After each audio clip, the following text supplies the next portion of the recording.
Bonjour à toutes et à tous. Bienvenue dans ce webinaire. Je vois que vous arrivez petit à petit. Est-ce que vous nous entendez bien et vous nous voyez très bien? Si vous pouvez mettre un petit message dans le chat, comme ça on se sentira un petit peu moins seul.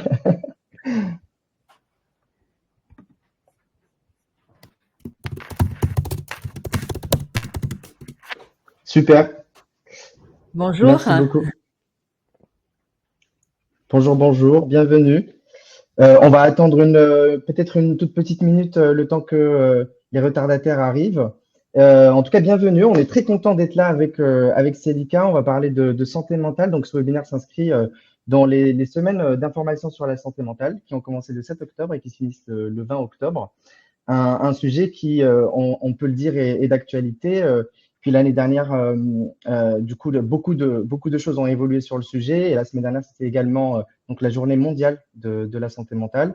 On en parle aussi, et le gouvernement en parle aussi avec la santé mentale qui est aujourd'hui la grande cause nationale pour l'année 2025. Et aujourd'hui, on va parler de l'écoute et de la relation, on va dire, qui est entre l'écoute et la santé mentale dans nos organisations, dans nos entreprises. Un lien qui peut paraître pas tout à fait évident et direct, mais avec Célica, ça nous a paru comme une évidence quand on a parlé de santé mentale. Donc, on a hâte de partager avec vous ce lien-là et comment est-ce que justement une bonne écoute, une bonne culture d'écoute peut avoir un super impact sur la santé mentale de nos collaborateurs, de nos organisations. Donc, on va commencer par les présentations. Donc, pour ma part, je m'appelle Imad Wakidi, je suis le cofondateur de Olivia. Et ce qu'on fait chez Olivia, c'est qu'on prend soin de la santé mentale, justement, des collaborateurs. Et on en prend soin en faisant déjà de la sensibilisation collective. Le premier sujet, c'est de parler positivement de la santé mentale et faire comprendre justement aux personnes qu'ils peuvent en prendre soin et qu'ils s'autorisent à en prendre soin.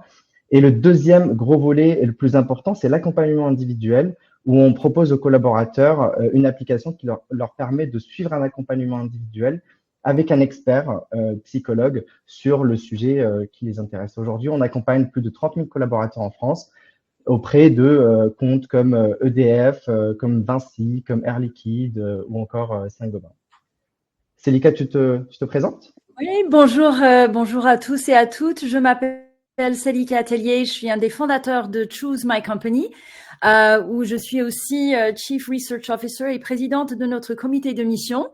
Choose My Company, nous sommes une entreprise à mission et notre vocation, notre raison d'être est d'améliorer la relation au travail pour tous.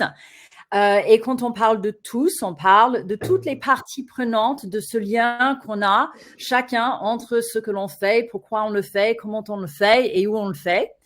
Et donc, on parle de salariés, stagiaires alternants, candidats qui soient recrutés ou non, clients. Et on a aussi un programme où les élèves évaluent s'expriment sur la qualité de leur établissement d'enseignement supérieur.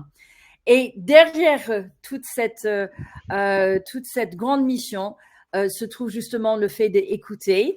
En complément de cette écoute individuelle qu'on voit chez Olivia, nous, on écoute à très grande échelle chez Choose My Company à travers une plateforme SaaS qui nous permet d'accueillir et de collecter des avis de ces parties prenantes, ceux qui pensent, quel est leur vécu de leur relation au travail, quel est leur ressenti. Et on fait deux choses avec, c'est d'une part, on analyse et d'autre part, on analyse en vue des actions d'amélioration. Et d'autre part, on communique et on aide les organisations à mettre en avant ce qu'ils font pour prendre soin de leurs collaborateurs et notamment à travers des programmes d'accréditation que peut-être vous connaissez, tels que Happy at Work, qui est pour les salariés, We Impact, qui est notre label RSE, Happy Trainees et Happy at School, ainsi que Happy Candidates et Happy Clients. Donc, voilà pour nous. Je suis ravie d'être là avec toi aujourd'hui, Imad, pour parler de ce sujet qui nous tient à cœur. Pareil, très content aussi. On voit qu'il y a beaucoup de happy dans mon service, ça fait plaisir.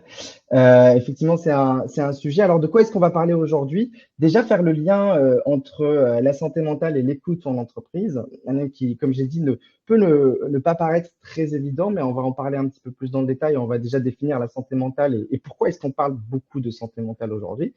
Puis on va parler de comment écouter. Déjà définir ce qu'est l'écoute. C'est toujours bien de commencer par là.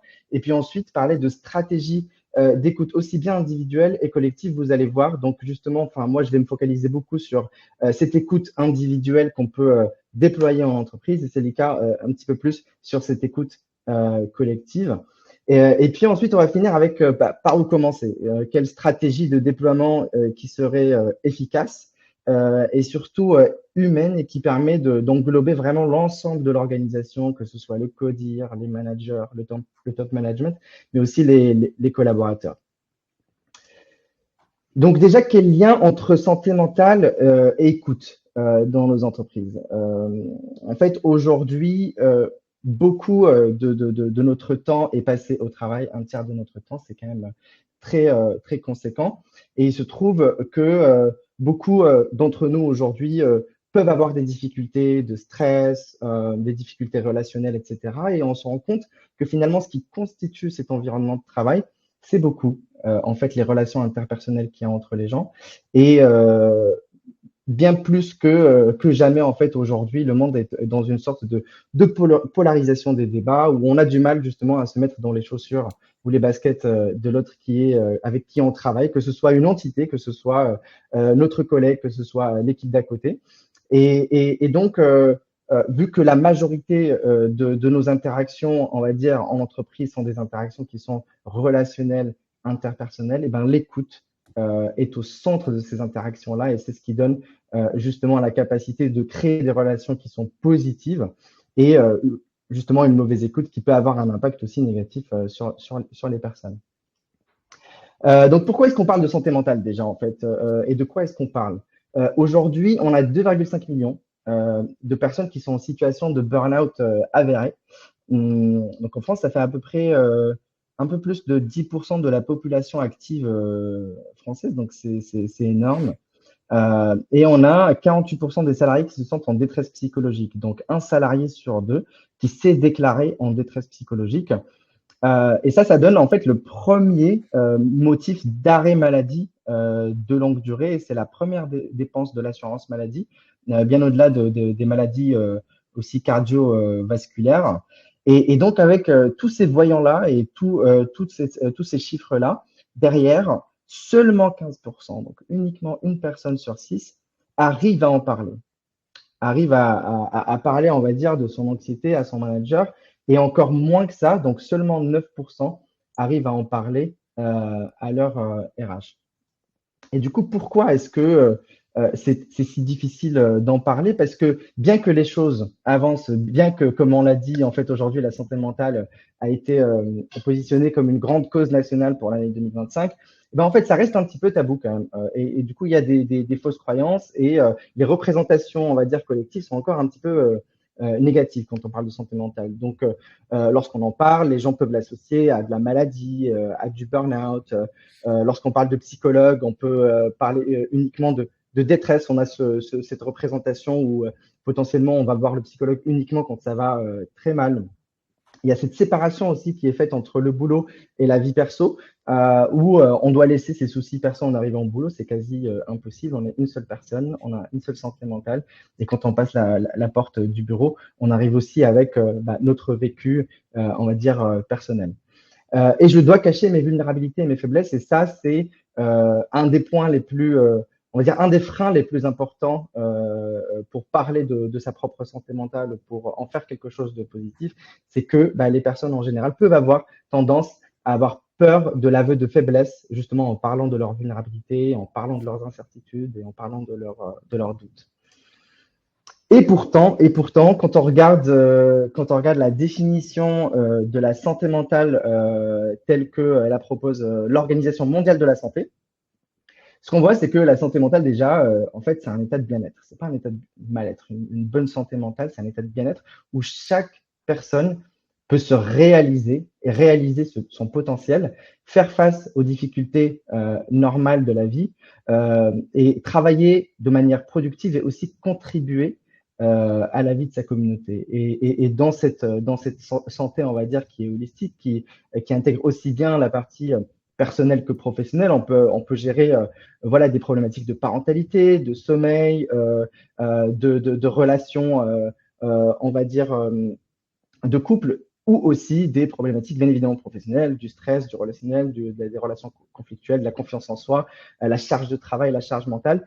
Et l'enjeu, en fait, ici, c'est comment est-ce que on arrive à parler suffisamment positivement en fait de la santé mentale pour passer de ces représentations qui sont uniquement dans la détresse, etc., qui ne sont que 1% en fait des tensions, mais déporter ça vers les 99% des tensions qui sont des tensions normales en fait de la vie qu'on connaît tous, qui sont le stress du quotidien, le manque de confiance en soi par exemple, le syndrome de l'imposteur ou d'autres sujets qu'on peut connaître tout un chacun.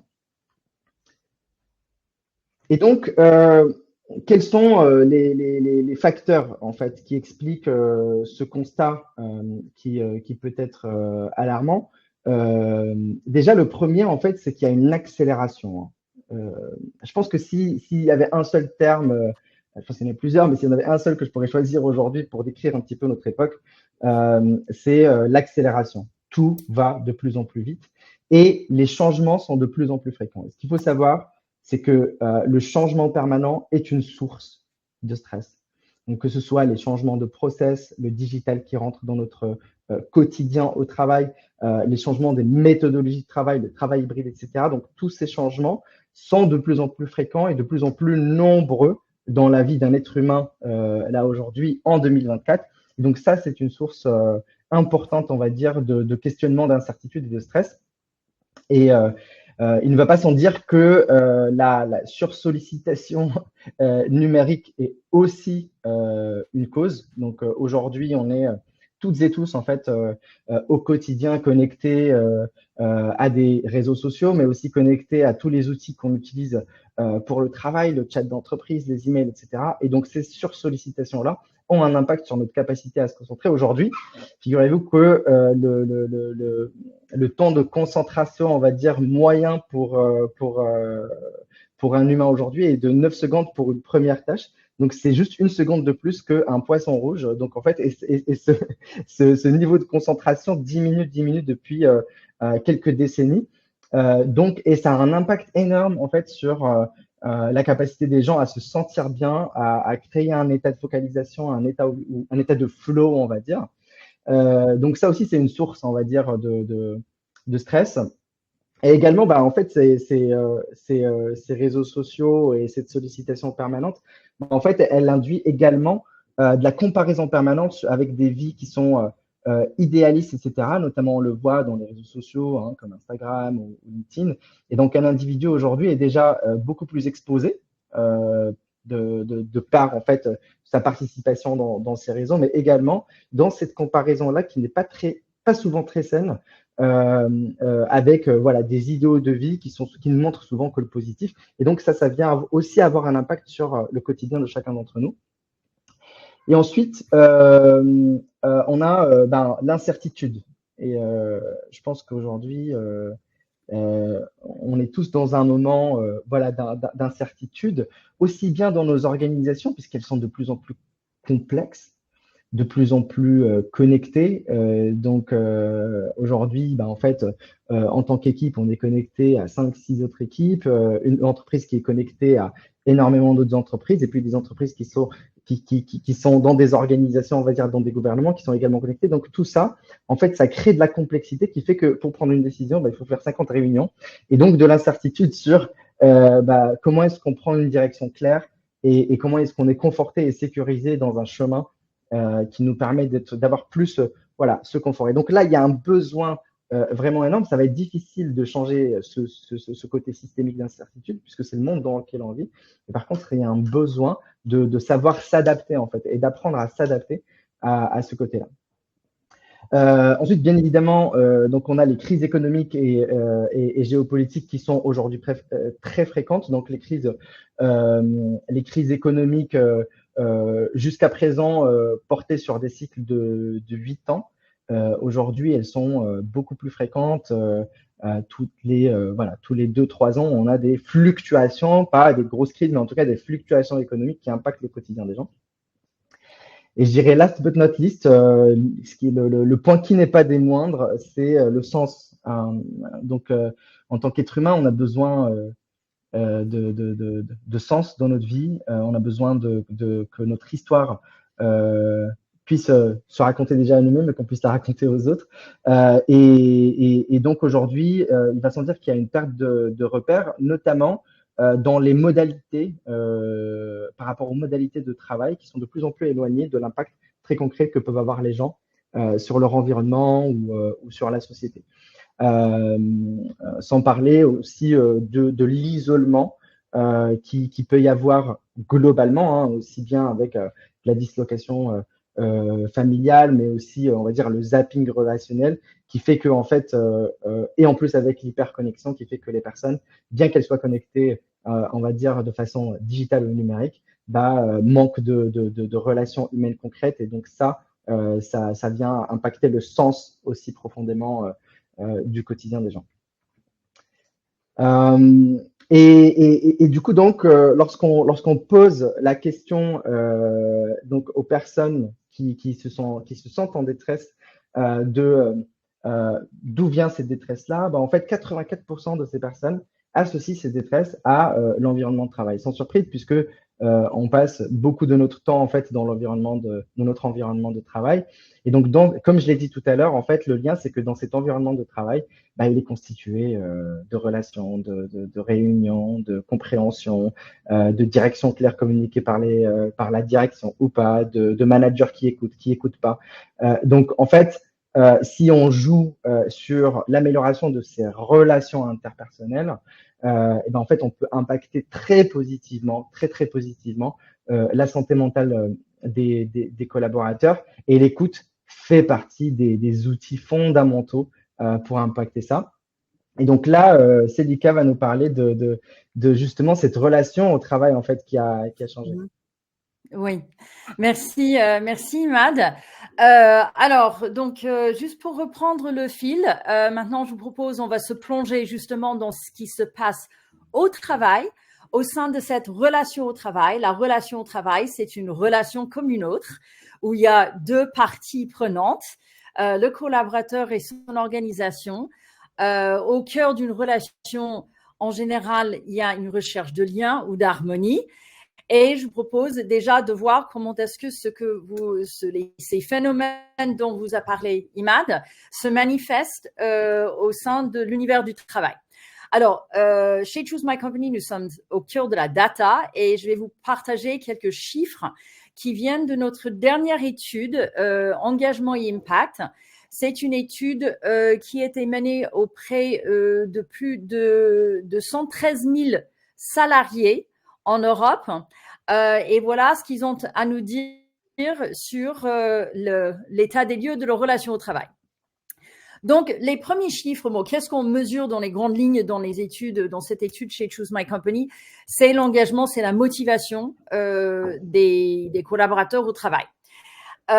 Donc, on a un peu moins de 2 tiers qui disent qu'ils sont motivés et heureux au travail et un peu moins de 7 sur 10 qui disent qu'ils recommandent leur organisation. Alors, il y a un phénomène nouveau qui s'est produit pour la première fois. On fait cette étude depuis 10 ans chez Choose My Company maintenant. Et pour la première fois, on voit une baisse dans cet attachement par rapport à son activité professionnelle et son organisation. Peut-être vous dites 2 points, 1,7 points, c'est pas beaucoup. Sur un échantillon aussi massif, c'est tout à fait significatif. Et donc, quelles sont les raisons derrière cela? On va voir plus en détail. Il y a des questions de conditions de travail et surtout par rapport aux connexions avec les fondements de cette relation. C'est avec qui je dépense mon énergie et pourquoi je le partage. Alors, donc, on a dans notre étude, on va le voir tout à l'heure, on a 18 questions qui sont posées aux collaborateurs et je vous en ai pris une sélection ici par thématique pour qu'on regarde ce qui se passe. Alors, quand on prend des questions de qualité de vie, de conditions de travail, tout ce qui est équilibre vie pro, vie perso et les modes de travail, donc le travail à distance est passé par là, sont en amélioration et ce depuis 5 ans. Maintenant, quand on regarde la rémunération et les avantages, déjà quand on voit l'incertitude, l'instabilité géopolitique, etc., qui est passé par ça, parce que c'est la pression sur le pouvoir d'achat, qui met ces deux éléments de bien-être financier du collaborateur sous tension. Maintenant, quand on va du côté RH de l'équation et donc les gestes en termes d'accompagnement individuel du collaborateur qui lui permettent de se situer au sein de son organisation, c'est qu'est-ce qu'on attend de moi, qu'est-ce qu'on pense de moi et est-ce que j'ai ma place? On voit que 3 indicateurs, que ce soit l'évaluation de la performance, le développement de compétences ou le sentiment d'être reconnu et encouragé, ils prennent un coup. Ils ont déjà pris un coup avec la crise sanitaire et la mise à distance, mais on voit que ce sont des questions notamment pour le développement des compétences et la reconnaissance qui ne retrouvent pas leur couleur, même dans un monde post-Covid où on travaille dans un nouvel équilibre. Donc, un premier lien qui se détend par rapport à la place de l'individu dans l'organisation. Ensuite, si on creuse encore plus, on regarde des éléments de la cohésion. Donc là, on est dans le collectif de l'entreprise, le sentiment de l'appartenance et l'attachement qu'on a avec le projet de son entreprise. Et ici, on voit des éléments qui sont en grande difficulté. La qualité des relations qui, en 2 ans, depuis la fin de la crise sanitaire, a baissé de pratiquement 9 points. La confiance en la direction, donc c'est la vision, où est-ce qu'on va tous ensemble et est-ce qu'on y va dans le même sens, moins 11 points pratiquement. La fierté des produits et services, moins 7,2. Et l'adhésion au projet de l'entreprise. Et quand on parle du projet d'entreprise, on parle de l'activité commerciale, qu'est-ce qu'on produit, la qualité de nos relations avec les clients, la culture et les valeurs. C'est une question qu'on pose depuis 2 ans maintenant. Et ça a baissé en 1 an de 8 points. Donc, les collaborateurs, ils se posent des questions et ce lien, et au cœur de ce lien, ce sont tous des sujets qui sont en difficulté, c'est des sujets qui nécessitent du dialogue. Et au cœur du dialogue, c'est la communication et l'écoute. Et donc, la culture de l'écoute est en question ici, la culture de la communication qui est en difficulté. Ouais, c'est impressionnant, hein, Célica, tous ces chiffres, surtout quand on regarde l'échantillon de 113 000 personnes. Et ce serait intéressant d'avoir aussi, pendant que Célica nous présente vos feedbacks, est-ce que ça fait écho en fait dans vos organisations, ces chiffres-là? Et peut-être nous dire sur les 6 chiffres en fait qui ont perdu des points, lequel fait le plus écho dans vos organisations? Ça peut être intéressant pour nous de le savoir. Oui, et je réitère je reviens sur 2 chiffres qui sont le développement de compétences. Donc, c'est l'impression que je grandis, que j'apprends. Et statistiquement, dans nos études, le fait d'apprendre est le thématique le plus corrélé avec le fait de trouver du sens dans son activité professionnelle. C'est qu'on est stimulé, c'est qu'on avance et c'est qu'on grandit. Deuxième chiffre qui est impressionnante, qui est celui de la confiance en la direction. Les collaborateurs, ils regardent vers leurs dirigeants pour plus que jamais, pour savoir justement dans tout ce monde qui est accéléré, où est-ce qu'on va. C'est eux qui sont la boussole, qui mettent le cap. Et aussi, ils veulent avoir le mot à dire là-dedans. Justement, il y a un phénomène qui s'est produit pendant la crise sanitaire en termes d'écoute, c'est qu'on a écouté des collaborateurs, on leur demandait comment ils allaient pour savoir déjà s'ils étaient en sécurité, de quoi ils avaient besoin pour la continuité de l'activité, mais aussi les patrons, ils n'avaient pas la réponse mais quelles sont les bonnes idées? Comment est-ce qu'on peut faire pour continuer à réussir ensemble? C'est une pratique que aimaient beaucoup les collaborateurs. Beaucoup d'organisations sont revenues en arrière maintenant qu'on n'est plus dans l'urgence et ils se sont frustrés à cet effet dans nos connexions aussi par rapport au projet de l'entreprise.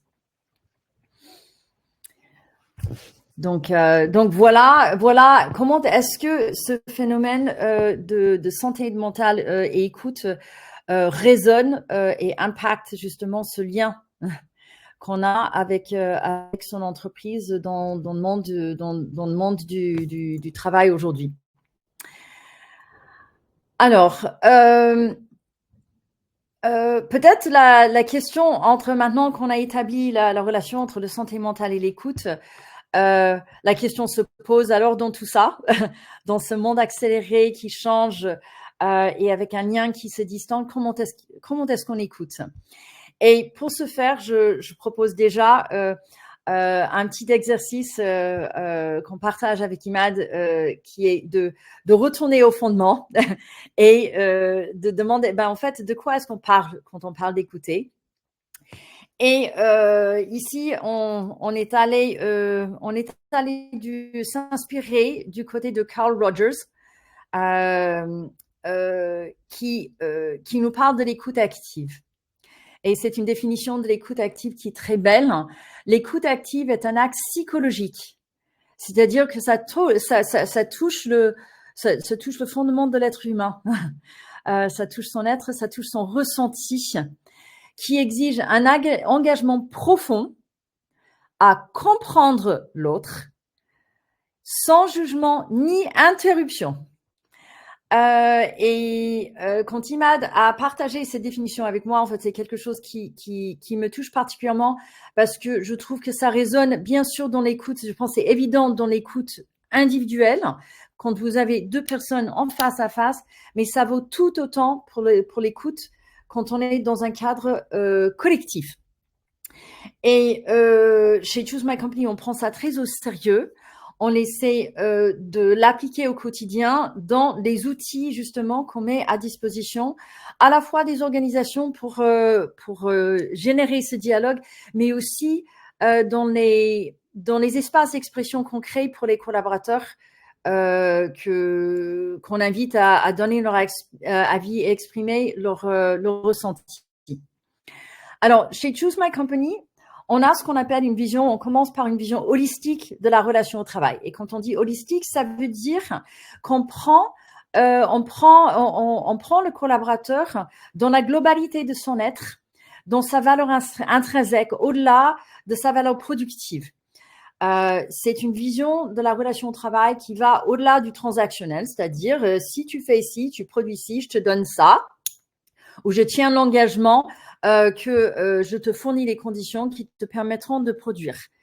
Et c'est une vision qui trouve ses fondements, entre autres, dans le droit du travail européen, où dans cette relation collaborateur-employeur, il y a une notion de soin qui va bien au-delà de juste la tâche qu'on a à fournir. Et pour cette raison, chez Choose My Company, on a plusieurs registres d'écoute, ou ce qu'on appelle des référentiels. Ça, ce sont des questionnaires qui vont du plus aspirationnel avec We Impact, qui sont sur les questions de développement durable et la politique RSE des collaborateurs, vu aux yeux des collaborateurs, en passant par l'engagement, et ça c'est notre grande étude que vous avez vue tout à l'heure, et notre dernier né qui s'appelle Workwell, qui puise dans les éléments du bien-être quotidien et opérationnel du collaborateur avec qualité de vie et des conditions de travail. Alors comment est-ce qu'on le fait? On le fait avec des questionnaires qui sont compacts et qui sont courts, qui vont à l'essentiel de ces questions. Des questions qu'on appelle réflexives. On met le collaborateur au centre de la réflexion. Les questions, elles commencent par je. C'est pas mon manager me fixe des objectifs clairs, c'est je comprends clairement ce qui est attendu de moi. Il y a des questions de développement durable dans tous nos questionnaires. Ça fait partie intrinsèque de cette vision du collaborateur et comment est-ce qu'il se place dans son activité et par rapport à un projet social sociétales, dont son bien-être et sa santé mentale. On le plonge dans des comportements observables. Est-ce que ça se passe comme ça ou ça se passe pas comme ça chez moi? Et on lui demande son ressenti, sa perception, parce que c'est là où ça se passe. Quand on est dans l'écoute, on est dans l'émotionnel et il faut pas avoir peur d'y aller. Alors, plus concrètement, quelles sont les questions qu'on pose? Et ici, je partage avec vous, je vous accorde, c'est peut-être un peu petit, mais cette écoute, il passe en 33 questions qui sont reparties sur un ensemble de dimensions. Maintenant, au sein de nos référentiels, nous passons en revue les grands piliers du bien-être et de la part que prend le collaborateur dans son organisation, que ce soit son développement professionnel, l'environnement du travail, le management, la reconnaissance qui est, quelle que soit l'étude de motivation dans lequel vous cherchez, que ce soit du Maslow, du Gallup, du Herzberg ou du Choose My Company, c'est un des plus grands leviers de la motivation d'un être humain. La vision et la cohésion et bien sûr le développement durable. Alors, quand on a créé Workwell, pourquoi est-ce qu'on a fait ça? On a constaté que justement, face à ces questions qui sont venues sur le devant de la scène, il fallait aller un cran plus loin dans le quotidien du collaborateur. Et là, les questions nous permettent de le faire. Non seulement est-ce que je développe mes compétences, mais dans mon quotidien, est-ce que ce que je fais des choses que je fais bien? Est-ce que j'ai mon mot à dire sur la manière dont on fait les choses? Est-ce que c'est intéressant ce que je fais? On sonde spécifiquement désormais sur la sécurité physique et psychologique du collaborateur. Et on va revenir sur la question de sécurité psychologique tout à l'heure, parce que c'est un des fondements d'une bonne écoute. La question du manager, non seulement est-ce qu'il arrive à bien organiser le travail, mais est-ce qu'il est là pour moi? Est-ce qu'il me soutient? Et donc, est-ce qu'il m'écoute? Et des éléments de considération à la fois pour mes efforts et pour mon bien-être. Un élément final pour une écoute réussie concerne la participation. La participation est le meilleur marqueur de santé, de la confiance aux enquêtes et le meilleur marqueur de santé de ce lien de confiance entre un collaborateur et son organisation. On va revenir dessus tout à l'heure. Mais pour que le collaborateur puisse participer, l'intérêt, ce qu'il dit, ce qu'il pense vraiment. Donc, il faut que ce soit facile et il faut qu'il se sente en sécurité pour dire ce qu'il pense vraiment. Et c'est pour cette raison que nos questionnaires, ils sont très simples. Ils utilisent des mots de tous les jours. Ils sondent sur des questions fermées, mais aussi des questions ouvertes où il peut être spontané. Et le questionnaire est anonyme. Ça, c'est très important parce qu'on lui pose des questions autour de sujets qui sont délicats, que ce soit justement sa santé mentale, sa sécurité physique, sa rémunération et son lien par rapport aux croyances et sa fierté.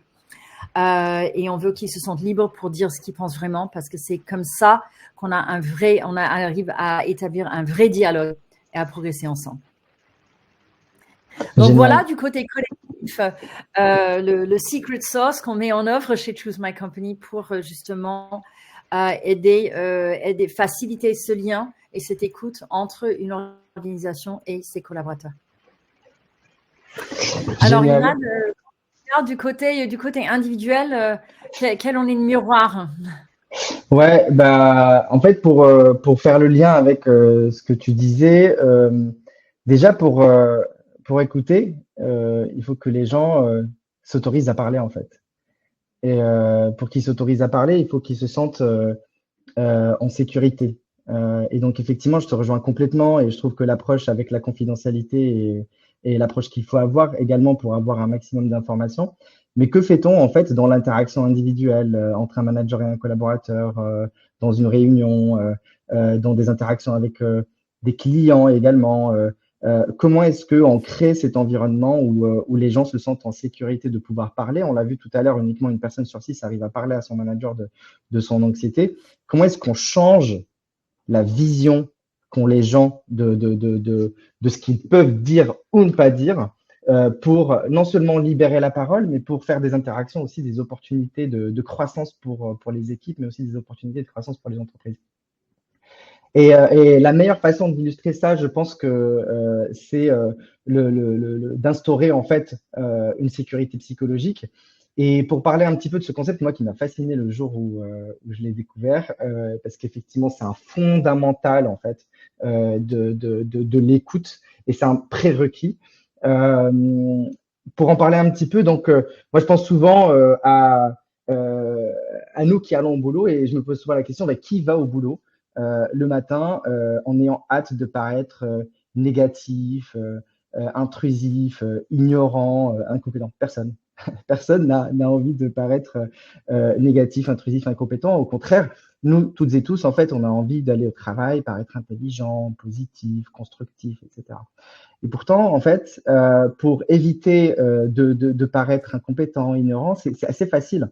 Pour ne pas paraître ignorant, bah, en fait, il suffit de ne pas admettre une erreur, une faiblesse. Pour ne pas paraître incompétent, il suffit de ne pas poser de questions. Pour ne pas paraître intrusif, il suffit d'éviter justement de challenger un petit peu le status quo ou de proposer de nouvelles idées.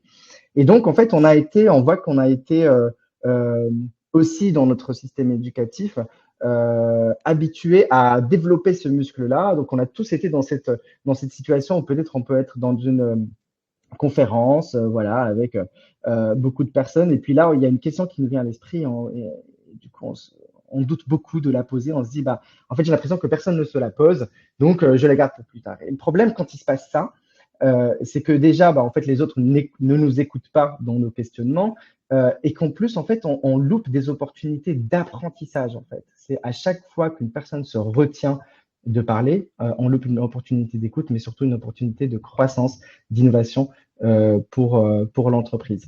Et donc, ce concept de sécurité psychologique, il a été, on va dire, élaboré par Amy Edmondson, qui est une professeure à Harvard de leadership et de management, et qui dit que la sécurité psychologique est la croyance qu'on ne va pas subir de sanctions ou d'humiliation si on propose de nouvelles idées, si on pose des questions ou si on met en évidence des problèmes ou que l'on admet des erreurs. Et dans son étude, elle a étudié des équipes cliniques, donc en urgence, et elle a comparé deux équipes, une qui performait bien et une qui performait moins bien. Elle s'est rendue compte que l'équipe qui performait mieux commettait plus d'erreurs que l'autre. Et donc là, ça a été assez étonnant. Et donc, elle a creusé et sans surprise, elle s'est rendue compte que l'équipe qui commettait le moins d'erreurs n'en commettait pas moins, mais en fait, les cachait. Et que l'équipe qui commettait plus d'erreurs, juste les membres de l'équipe se sentaient suffisamment en sécurité pour en parler et donc les remonter à la surface. Et donc, ça crée une opportunité et de les résoudre, de s'améliorer et d'éviter de les reproduire à l'avenir. Et donc, ce premier constat-là a été bien éprouvé, je dirais, en 2014 par Google, qui a réalisé une étude pendant 2 ans sur 180 équipes et qui a comparé 250 critères de performance. Et il se trouve que sur les 250 critères de performance, la sécurité psychologique arrive en premier dans le critère qui a le plus d'impact sur la performance des équipes financières, la délivrabilité, on va dire, des projets en temps et en heure, etc. Ensuite, on a des concepts comme la codépendance, la confiance qu'on peut avoir dans les membres de l'équipe, le sens, etc. Mais la sécurité psychologique, c'est le premier élément. Donc vraiment, c'est une condition sine qua non à créer une culture d'écoute, parce que pour que les gens parlent, il faut qu'ils s'autorisent à parler et il faut qu'on leur donne l'exemple justement pour qu'ils puissent parler de leurs problématiques, faire des feedbacks, etc., etc. Alors souvent, quand je parle de sécurité psychologique, les premiers retours que j'ai, en fait, c'est oui, ça a l'air bien, etc. Mais où est l'exigence là-dedans, en fait? Comment est-ce qu'on responsabilise le collaborateur si, en fait, on est prêt à écouter tous les erreurs et si qu'on est tolérant à l'échec, si le droit à l'erreur devient, on va dire, la norme? Comment est-ce qu'on fait, en fait? Comment est-ce qu'on peut être exigeant et avoir une culture d'excellence en même temps? Il se trouve que souvent, la sécurité psychologique est vue avec l'excellence et l'exigence dans une relation, on va dire, de polarisation. Donc, la sécurité psychologique d'un côté et l'exigence de l'autre. La réalité, c'est que c'est une relation qui est différente et qui se représente dans ces deux axes-là. Où en fait, lorsqu'on a une sécurité psychologique dans l'entreprise où les gens arrivent à parler, poser des questions, parler des incertitudes, qui est très basse et avec une exigence qui est très haute, bah là, c'est des environnements où on n'a pas envie de bosser. C'est des environnements où c'est de l'indifférence, etc. À l'inverse, sécurité psychologique très forte, très peu de responsabilisation et d'exigence, bah, c'est une zone de confort. En fait, on a très peu de performance aussi dans ces environnements-là. L'environnement qu'il faut absolument éviter, c'est l'environnement où on ne peut pas parler et donc on a une sécurité psychologique qui est très faible, donc personne ne nous écoute. Et dans le même temps, on n'a pas d'autonomie, on a une responsabilisation, une exigence qui est extrêmement forte. Donc ça, c'est la zone d'anxiété. Et l'environnement qui est plus sain, on va dire, et qui permet d'avoir cette écoute globale, en fait, c'est l'environnement où on a une très forte sécurité psychologique qui est dans l'air, on va dire, c'est donc dans ce climat permissif. Et dans le même temps, on a l'opportunité d'être très exigeant. Et là, les collaborateurs, alors, ils n'ont pas juste hâte de venir au boulot pour avoir peur de paraître incompétents, etc. Au contraire, en fait, ils sont prêts à prendre les risques inhérents à l'apprentissage et prêts à parler en fait de leur problématique. Et donc, bah, une fois qu'ils ont parlé de leur problématique, il faut avoir les rituels qui vont bien pour pouvoir les écouter. Et donc, ce qui est important, c'est de ritualiser en fait l'écoute. Et donc, nous, quand on travaille sur ce sujet avec nos clients, que ce soit avec Vinci, EDF ou Air Liquide, je me souviens en fait l'impact était assez fort de juste de pouvoir en parler, que les gens sentent que c'est possible justement d'exprimer, on va dire, ses frustrations, son mécontentement ou juste son état, mais qu'il était super important de ritualiser. Donc, au lieu de parler une seule fois par an à l'entretien individuel avec le collaborateur, mais peut-être en parler tous les mois. Donc, avoir une culture de feedback qui est forte avec comme fondement aussi de former les collaborateurs à la communication non violente pour pas qu'ils ne cachent en fait ce qu'ils pensent vraiment des initiatives et aussi de leurs collègues, de leurs équipes, etc. Mais qu'ils parlent le plus tôt possible des problématiques pour pouvoir les désamorcer parce qu'on l'a vu, en fait, l'idée c'est de pouvoir parler le plus tôt des tensions pour éviter qu'elles dégénèrent, qu'elles s'amplifient et qu'elles finissent en tensions qu'il est difficile en fait de résorber, qui peuvent mener à de la perte de sens, des burn-out, etc. Également, un outil que j'aime beaucoup, en fait, c'est la météo intérieure, tout simplement. C'est de commencer à écouter un petit peu aussi ce qu'on ressent, au-delà de ce qu'on dit. Et donc, au sein des équipes, de prendre le pouls, en fait, dans des réunions hebdomadaires ou autres, sur comment chacun se sent.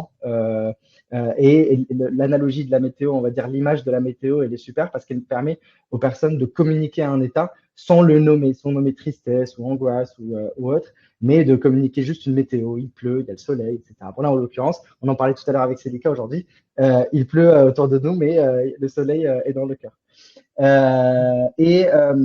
Donc, ce qu'il faut retenir, en tout cas le chiffre qui est assez frappant, c'est que 18% des collaborateurs qui ne reçoivent pas de feedback, qui ne sont ni vus, ni reconnus, ni entendus, en fait, se désengagent. On est là pour exister dans la relation à l'autre, on est là pour exister dans la relation à notre communauté, et lorsqu'on n'est pas vu, entendu et reconnu, on se désengage assez systématiquement. Ok, donc maintenant qu'on a parlé justement de tout ça, comment est-ce qu'on déploie une stratégie d'écoute qui soit efficace en organisation? Et là, moi, assez rapidement sur la stratégie, ce que j'ai appris avec le déploiement d'une stratégie d'écoute, ou on va dire de sécurité psychologique chez nos clients, c'est qu'il faut toujours commencer par le top. Toujours commencer par le codir parce qu'on ne peut pas, c'est très difficile de demander aux personnes de parler si on ne donne pas l'exemple, que nous aussi on parle. Et j'ai jamais trouvé aussi puissant justement lorsqu'on a réussi à faire parler certains de nos clients, des membres des DRH, des dirigeants, en face de leurs collaborateurs pour dire qu'eux aussi ils passent par des moments d'incertitude, qu'eux aussi ils passent par des moments de vulnérabilité. Et ça, c'est une des actions les plus puissantes qui autorise l'ensemble de l'organisation justement à pouvoir prendre ce risque-là, ce risque interpersonnel dont je parle depuis tout à l'heure. Et puis derrière, ça ruisselle vers les managers de proximité qui, eux, apprennent à écouter leurs collaborateurs, et puis les collaborateurs derrière qui, avec des des stratégies, on va dire, ou des déploiements de bulles d'écoute déjà entre eux pour qu'ils le pratiquent. C'est one-to-one régulier pour se donner du feedback. Ben, en fait, peuvent s'autoriser à se dire les choses dans ces moments-là. Mais avant tout ça, le plus important, c'est qu'on donne l'exemple dans le codir, que le codir s'écoute, que le top management s'écoute et que ça ruisselle jusqu'au manager pour que les collaborateurs s'autorisent vraiment à le faire.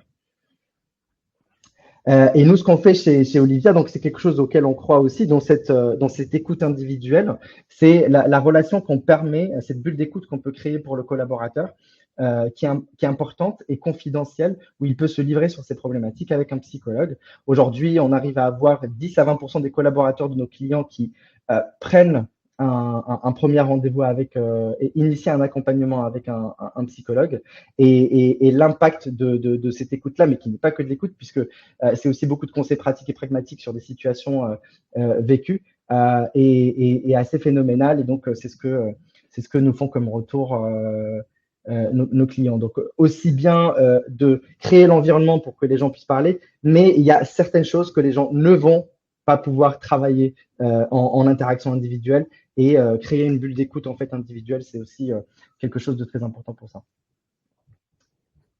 Célika, collectivement, comment est-ce qu'on fait? Alors, quand on va en fait, encore une fois, ce qui vaut pour l'écoute individuelle vaut pour l'écoute collective. C'est une des choses qui nous frappe dans la discussion qu'on a aujourd'hui avec Imad. Et on reste dans ce monde de ressenti, de sécurité, de cette bulle dont tu parles. Et celui qui s'exprime, bah, quelque part, il prend un petit risque, il se rend vulnérable avec ce qu'il dit, son avis est précieux. Et ce qui est important, non seulement c'est est-ce qu'il peut s'exprimer, mais est-ce qu'il se sent écouté. C'est ça qui fait qu'il va continuer à parler. Et donc, l'établissement de ce dialogue, quand on fait de l'écoute collective, il s'appuie sur deux jambes. C'est d'une part, quelle est la preuve que j'ai été entendue? Quand on est dans l'écoute individuelle, ça passe par le fait de reformuler ce que dit l'autre. Et pour être sûr qu'on a compris, si on se souvient, l'écoute active, c'était dans un objectif de compréhension. Et on attend à voir la preuve que les résultats de l'enquête ont été pris à bord par la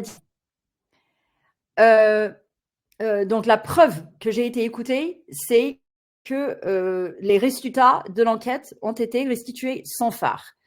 La deuxième preuve que j'ai été écoutée, et c'est même une forme de reconnaissance, c'est non seulement j'ai entendu ce que tu as dit, que vous avez dit, mais que j'ai fait quelque chose. J'ai réglé le problème, j'ai changé des choses, je suis allée plus loin dans mon intérêt pour ce que tu avais à dire.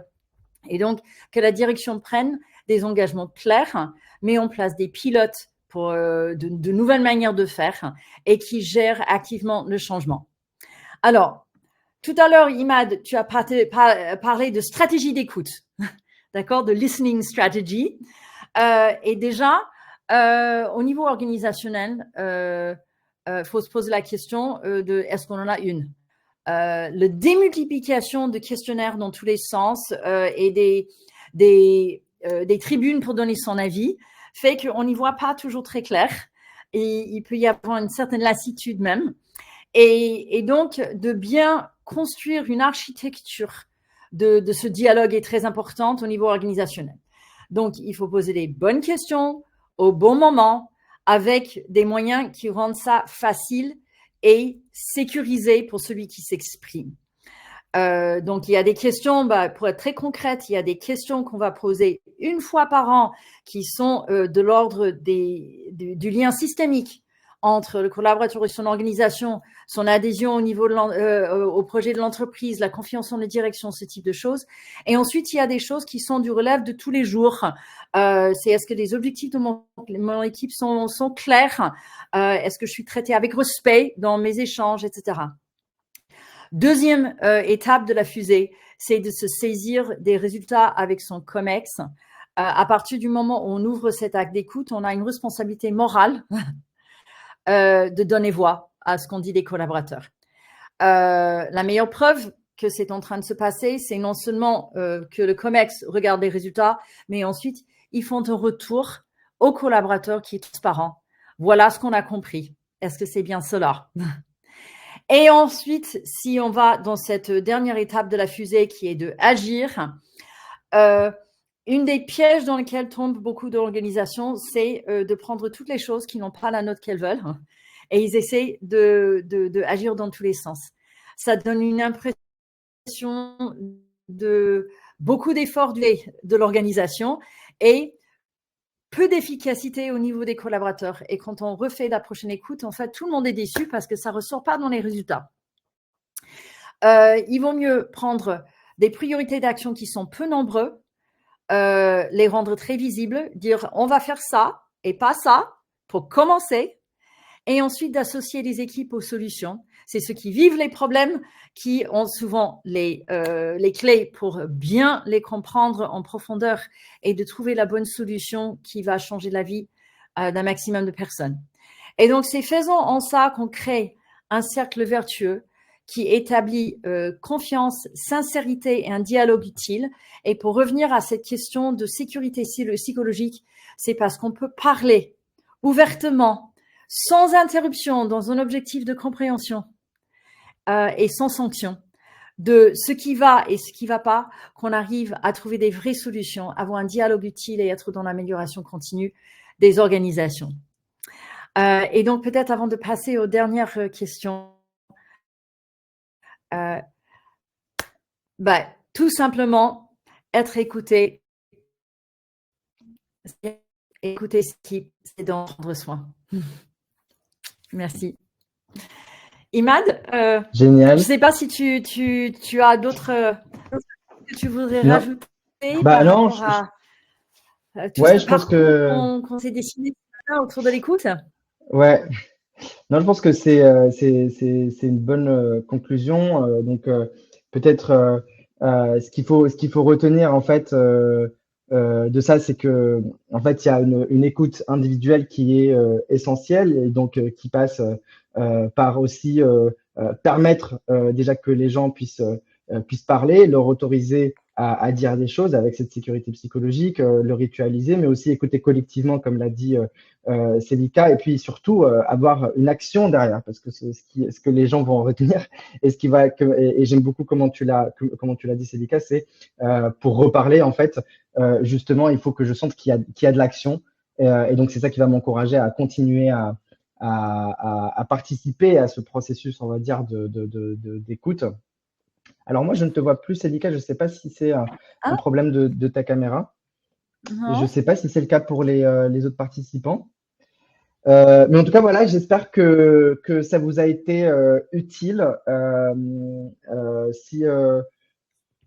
Si vous avez des questions, en fait, on est encore là pendant quelques minutes, donc n'hésitez pas, on peut répondre. Donc vous avez le chat en bas à droite. N'hésitez pas à mettre vos questions.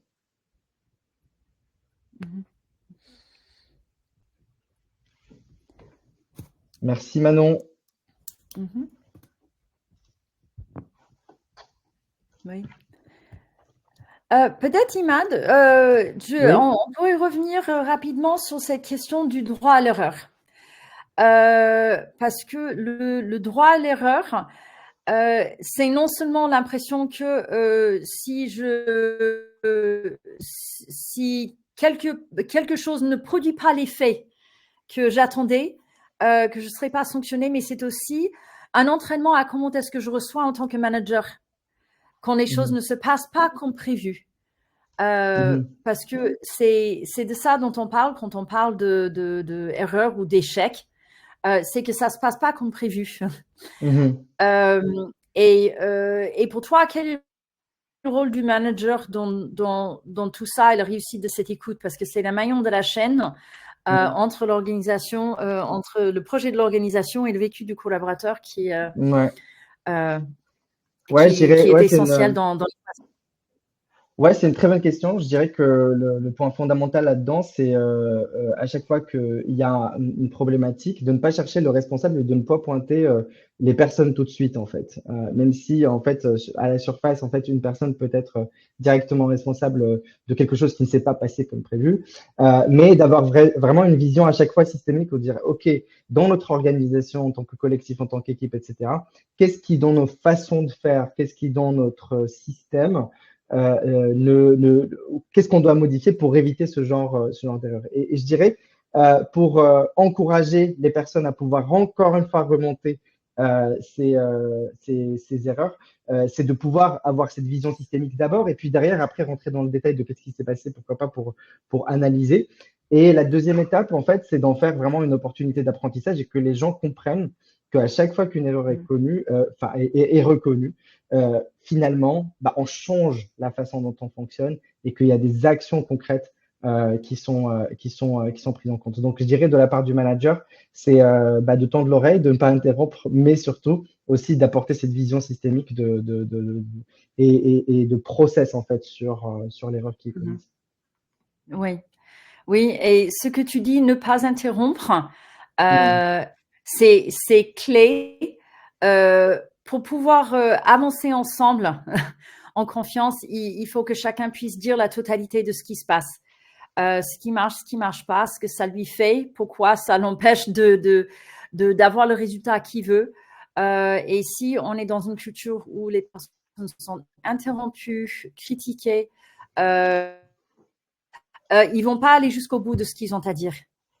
Ça ne permet Absolument. pas ça ne permet pas justement de se libérer du poids et du stress qui vient avec une situation peut-être qu'on ne maîtrise pas. Et ça ne permet pas de résoudre le problème.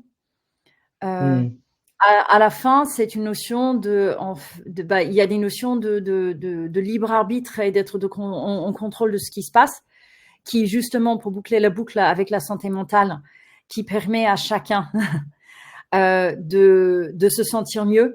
Et c'est parce qu'on puisse en parler librement et changer les choses qu'on se sente mieux.